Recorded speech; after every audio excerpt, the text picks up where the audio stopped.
नमस्कार, सलाम, सत श्री अकाल, खुशामदीद, केम छो। आई एम श्योर कि हमारे एलीट व्यूअर्स, हमारे एलीट दर्शक बहुत ही अच्छे होंगे।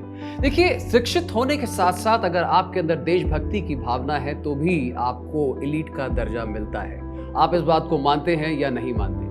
आई एम श्योर आप मानते होंगे। और आज के इस एलीट एपिसोड में हम ऐसी ही शख्सियत की बात कर रहे हैं जो शिक्षित होने के साथ साथ अपने दिल में देशभक्ति की भावना रखते थे, समाज के प्रति संवेदनशील थे। जी हाँ, आज हम बात करेंगे एक ऐसी शख्सियत की जो ब्रिटिश इंडिया के पंजाब प्रांत के एक बहुत जाने माने राजनेता थे और आजाद भारत के एक बहुत बड़े विचारक, जिन्होंने नेशनल यूनियनिस्ट पार्टी की स्थापना भी की थी।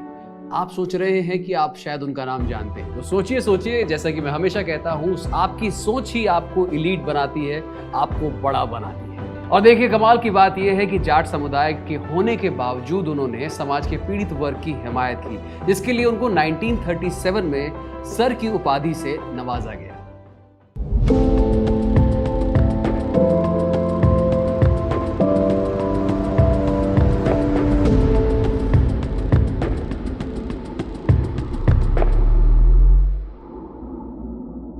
जी हाँ, हम बात कर रहे हैं सर छोटू राम जी की, जिनका जन्म रोहतक जिले पंजाब प्रांत में हुआ था। उनका असली नाम था राम रिचपाल।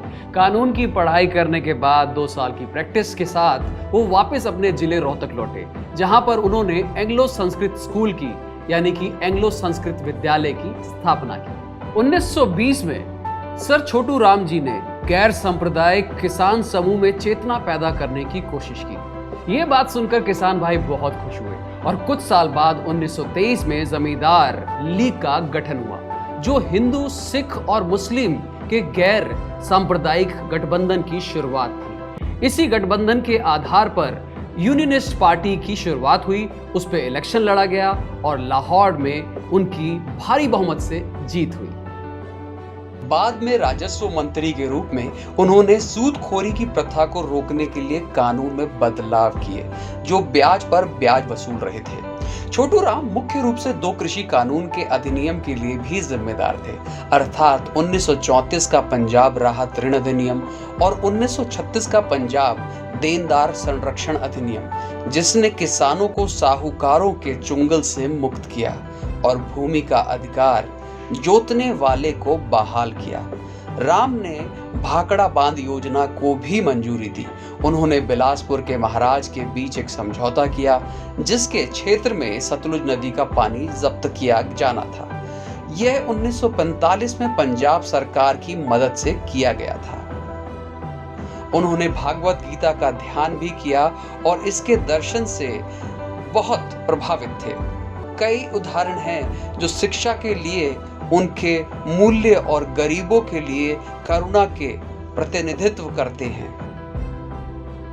कुछ साल पहले ही चौधरी बीरेंद्र सिंह, सर छोटू राम की बेटी के बेटे ने छोटू राम ट्रस्ट रोहतक, जो हरियाणा में सबसे ऊंचा है, ने अपने जन्मस्थल गढ़ी सांपला में 64 फीट की मूर्ति का निर्माण कराया। इस प्रतिमा का अनावरण प्रधानमंत्री श्री नरेंद्र मोदी ने 9 अक्टूबर 2018 को किया था। इतना ही नहीं, भारत सरकार ने 9 जनवरी 1995 को छोटू राम के नाम पर एक स्मारक डाक टिकट जारी किया।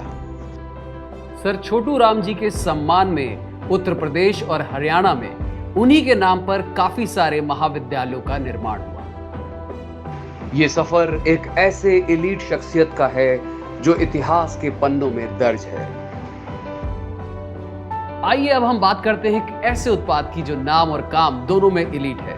ये एक ऐसा उत्पाद है जो सदियों तक हमारी फसलों को सुरक्षित रखने के लिए तैयार किया गया है। इस एपिसोड के प्रस्तुतकर्ता हैं पीआई इंडस्ट्रीज एलीट।